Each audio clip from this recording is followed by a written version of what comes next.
Seja bem-vindo ao Felicidade Empreendedora, a arte de construir empresas com lucro e liberdade. Aqui você aprende que empreender não precisa ser um fardo. Você pode construir negócios onde eles não precisam pesar sobre suas costas. Eles potencializam a sua felicidade e não o contrário, sendo um problema para você no futuro. Bora desvendar o código dos negócios extraordinários?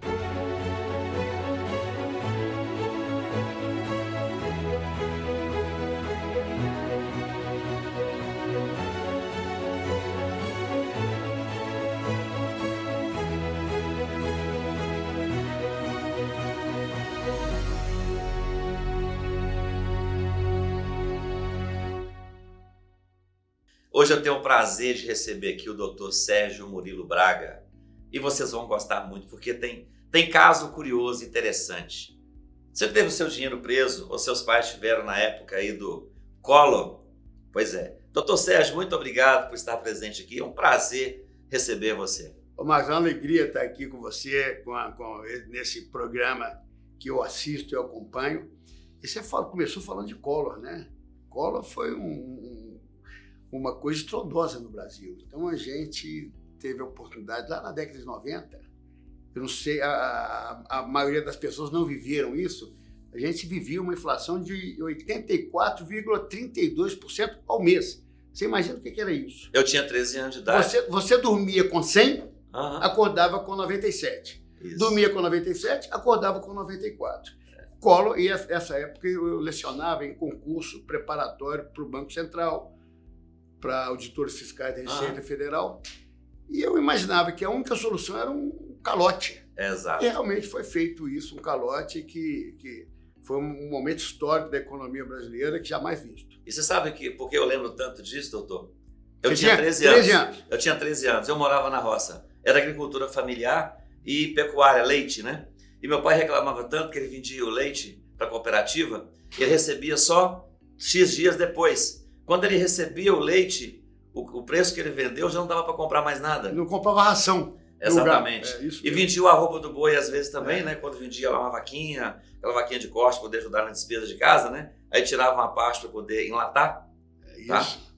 E aí também quando ia receber a vaquinha, o dinheiro já não dava para comprar. Você tinha 13 anos, então você deve lembrar que tinha o funcionário que era o marcador em supermercado. Tchac, tchac, tchac, tchac. Ele ficava marcando. Todo dia remarcava o preço dos produtos. Verdade. Então era uma coisa, foi um momento absolutamente louco da economia. Quem viveu realmente sabe o respeito que tem que se ter com as finanças públicas e o respeito que não se teve no passado, né? Que você imagina bem, uma inflação de mais de 84% ao mês. A gente não pode nem imaginar isso, né? O jovem nem imagina, que não viveu isso, não imagina. E o que tem a ver a empresa, doutor Sérgio, com o Fernando Collor de Mello, com essa época da inflação? Você vai saber daqui a pouquinho, fique aí, interessante. Mas antes disso, queria saber, doutor, quem é o doutor Sérgio antes de empreender, a pessoa doutor Sérgio, por que escolheu a área jurídica para empreender? Olha, eu trabalhei na Embratel e era no sistema, quando estava iniciando o sistema binário, que é usado até hoje nos computadores, e me sugeriram, faça matemática, e eu fiz matemática. Depois eu vi que aquilo não era minha praia e eu atuava na Espírito Santo Mil, hoje é claro, e tinha a faculdade de Direito na Afonso Arinos, eu fiz o vestibular, passei e fui muito feliz. Lá conheci minha esposa, minha atual esposa, mais de 40 anos de casado. Quantos filhos? Eu tenho 3 filhas, 3 filhos e 2 netos. E eles são na área jurídica também ou não? Uma filha na área jurídica, outra na área de propaganda, e a outra, lamentavelmente, nos deixou em 2009, um acidente automobilístico indo para a fazenda. Mas deixou só deixou coisas boas, não deixou... eu diria que não deixa nem saudade, só deixa emoções. Muito bom. E tem 2 netos, né? Inclusive meu neto ontem me fez, porque eu tenho um neto cruzeirense e um atleticano. Eu sou cruzeirense, fui diretor jurídico do Cruzeiro, e meu neto me fez no jogo do Galo ontem, para assistir o Galo ser classificado da Manda um abraço do doutor Walter Cardinale, você deve conhecer muito bem, meu advogado também. Grande amigo, grande companheiro lá do Cruzeiro. Um abraço aí para ele, doutor Walter Cardinale. Então, eu fui cunhado dessa forma, que eu sou filho de uma família muito humilde, muito singela, muito simples. Minha mãe foi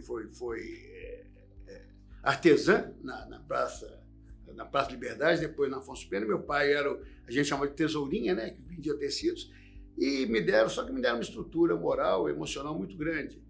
E Deus me iluminou, deu fazer direito na Federal, depois eu lecionei muitos anos, como eu disse, na época da grande inflação, eu lecionava para preparatórios para concurso. E consegui depois, com um time fabuloso do meu escritório, consegui formar um escritório que hoje é uma alegria, é um contentamento. E você vai falar um pouquinho, né, sobre essa questão do modelo, daqui a pouquinho, do modelo europeu, né? Por que seu escritório não segue um modelo mais americanizado e sim um modelo europeu?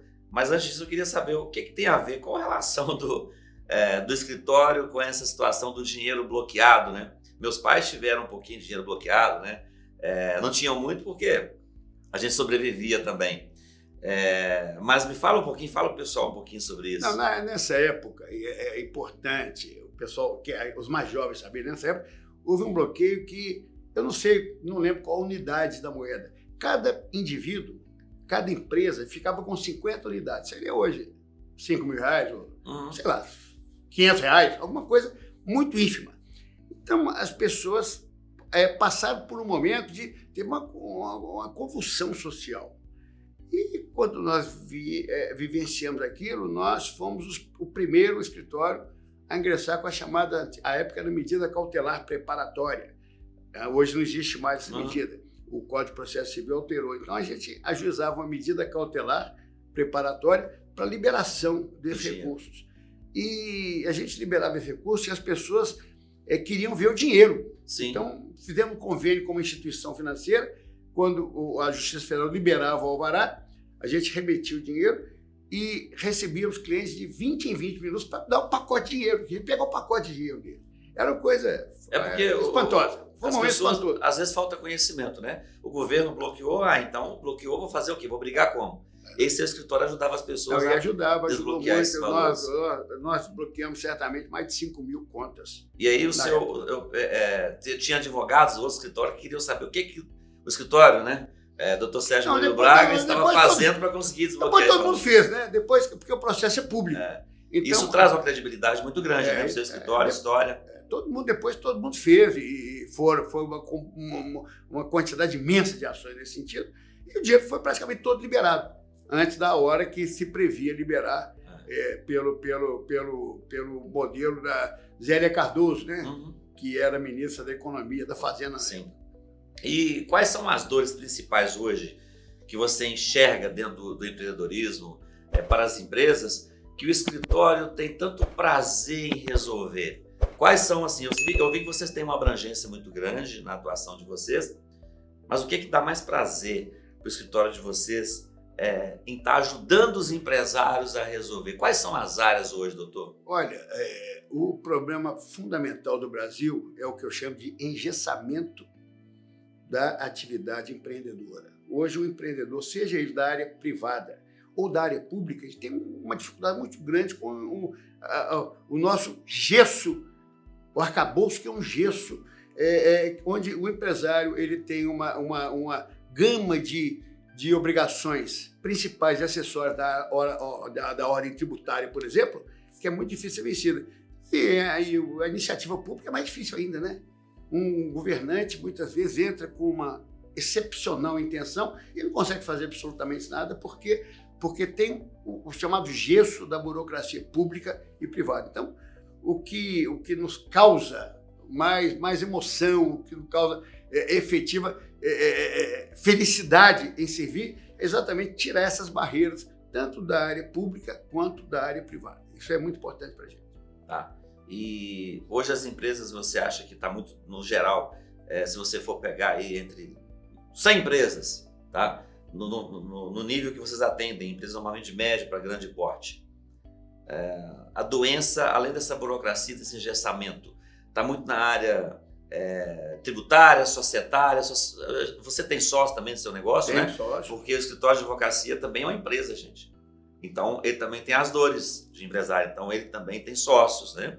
E talvez está muito ligado à área societária, está ligado à área tributária, talvez à área trabalhista. E você, está gostando do conteúdo? Não se esqueça de curtir aqui embaixo, compartilhar com seus colegas empreendedores e mais, comente, será um prazer ouvir a sua opinião. E se você quiser se aprofundar um pouco mais sobre gestão empresarial, você pode clicar no link da descrição e conhecer o que nós temos, por exemplo, sobre nossos encontros de network, encontros presenciais, conteúdo de gestão empresarial. Você pode também conhecer o que nós temos online para você que mora longe de Belo Horizonte.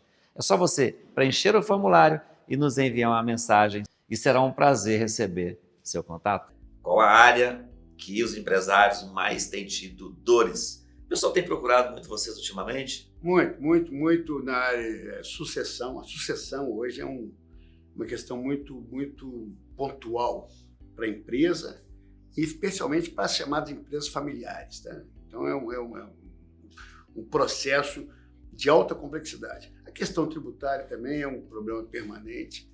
As questões trabalhistas, né? Esse novo foco trabalhista, que inclusive o Supremo tem dado, a questão da terceirização, pejotização. Então, são questões hoje de alta complexidade dentro do universo do empresariado. Uhum. Então, nós somos procurados por múltiplas questões, e nosso escritório hoje ele faz o chamado sistema pontual. A gente não faz advocacia de massa. Nós temos especialistas na área trabalhista, na área tributária, no administrativo, no societário, na mediação. Então, e aproveitando, já que você trouxe esse gancho, onde entra o modelo europeu aí e não o americano, por exemplo? Hoje são dois sistemas. O modelo americano, que a gente chama de modelo americano, é uma forma de conceituar, é a chamada advocacia de massa. Uhum. É aquele onde o escritório ele atende um cliente com 5 mil processos. Não vou citar nomes, mas é uma empresa de telecomunicações, uma empresa de publicidade, enfim, uma empresa que tem múltiplos processos e é atendido como massa. Então, o escritório ele atende 10 mil processos de um só cliente. Uhum. O modelo europeu é um modelo mais personalizado. Nós não temos números, nós temos nomes. A diferença fundamental é essa. Então, o cliente é tratado pelo seu nome, o cliente é tratado de forma personalizada e não de forma massificada, como é o modelo americano. Essa é a nossa diferença fundamental. Tá. E aí, quando você volta, você falou de sucessão, né? As empresas familiares hoje, eu acredito que seja esse um grande problema de fato, porque as empresas, o empreendedor começa a empreender sem informação. Na maioria das vezes, ele não fez uma faculdade, não que o fato de ter feito uma faculdade resolveria tudo, né? Não é isso. É porque a faculdade também tem a questão da dificuldade, às vezes, de especificar algumas matérias sobre empreendedorismo, né? Mas a gente começa a empreender com a cara e coragem.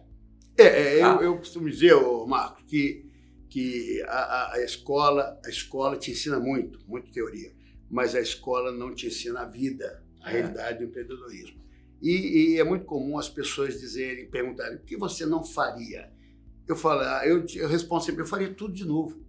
Porque cada erro que eu cometi e cada erro que você comete nos seus negócios, ele se torna assertivo no futuro, ele se torna uma lição, a lição efetiva do mundo. Sim. Não adianta eu dizer, a faculdade não vai me ensinar, eu posso ser um pós-doutorado que ele não vai me ensinar. Erre aqui e acerte ali, não. Tudo não é um sim, né, doutor? Exatamente. Porque é uma opção que eu já descarto. Exatamente. Que eu já aprendi com ela, aquilo não funciona mais. Você é o empresário das embalagens.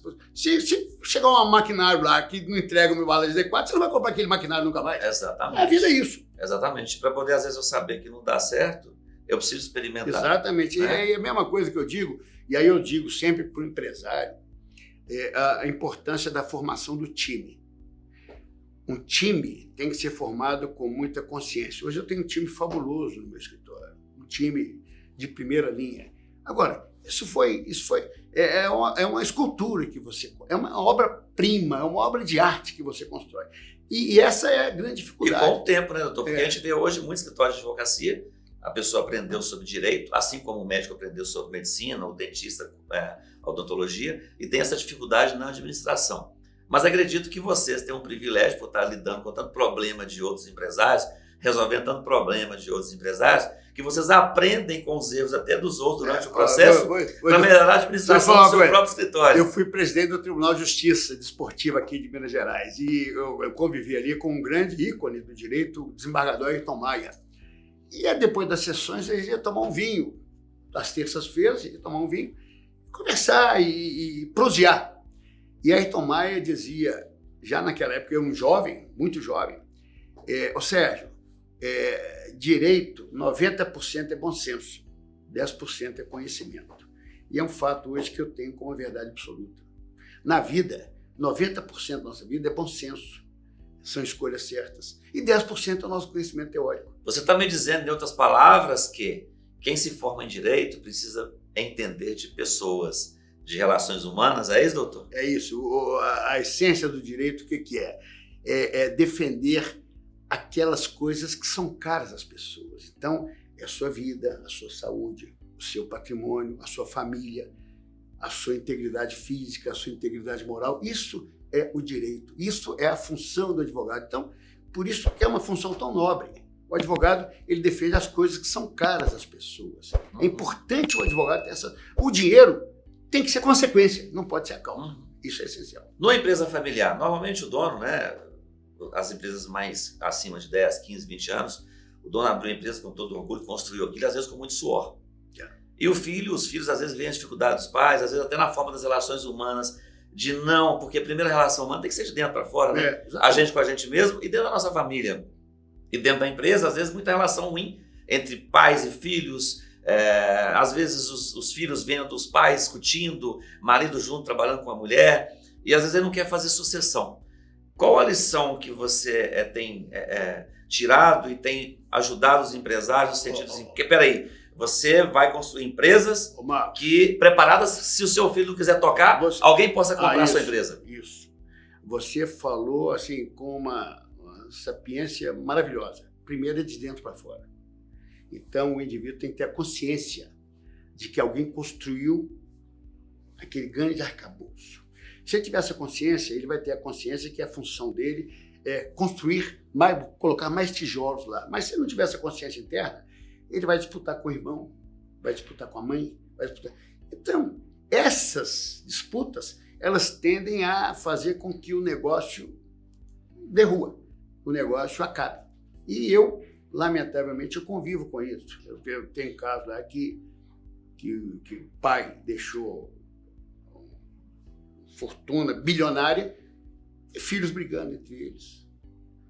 Eles têm dinheiro para viver 5, 10 gerações e brigam entre eles por causa de um pedacinho de terra, de uma quantia de dinheiro, de um determinado bem, de uma determinada empresa. Isso é o que você falou. Se não for de dentro para fora, não há construção sucessória que alivie essa dor das pessoas que não têm esse sentimento de solidariedade, de emoção daquilo que foi construído. Que legal, né? Saber que no escritório de advocacia, no caso do Dr. Sérgio Murilo aqui, ele pode trabalhar com propósito também. Eu, no lugar dele, amaria ajudar as empresas, né? A fazer esse acerto interno, a criar processo, ajudar o pessoal a criar cultura, compliance, né? Fazer toda essa organização, alguns casos governanças, comitê de gestão, para que a empresa seja um ambiente de felicidade, não o contrário, e não a sobrecarga para o empresário. Isso. A empresa, o indivíduo tem que entender que a empresa, igual o meu escritório, o pessoal, às vezes, os meus meninos, que eu chamo meus meninos, falam, você chega às 7 horas da manhã, eu amo o meu escritório, eu amo a minha empresa.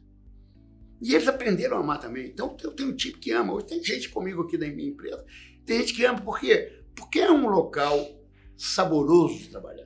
É um local onde não há disputas internas, não há guerra. Agora, lamentavelmente, é o que eu te digo, não adianta você construir uma estrutura sucessória se a alma, se o coração do indivíduo não está de acordo com isso. Então, por mais que você construa um arcabouço empresarial, societário, sucessório, nada resolve se as pessoas, porque nós estamos falando de ser humano. Então não tem como controlar o ser humano. Alma. Você, com a experiência que você tem, doutor, tanto tempo de OAB, presidente aí de Tribunal de Justiça Esportiva, né? Tanto tempo de OAB, já foi presidente da OAB? Na OAB, antigamente na OAB era um terreno dos mais idosos. Uhum. Então eu fui o conselheiro mais jovem da OAB e fui diretor mais jovem da OAB de Minas. E qual conselho você traz para os empresários, com toda essa experiência, essa bagagem que você tem de tempo? Porque você está trazendo aqui... O conselho que eu vou dar é a prevenção. Abílio Diniz deu uma entrevista dizendo, olha, o maior erro da minha vida foi um contrato que eu fiz. Então, quando o empresário vai empreender, ele tem que ter todas as pedras do jogo nas suas mãos.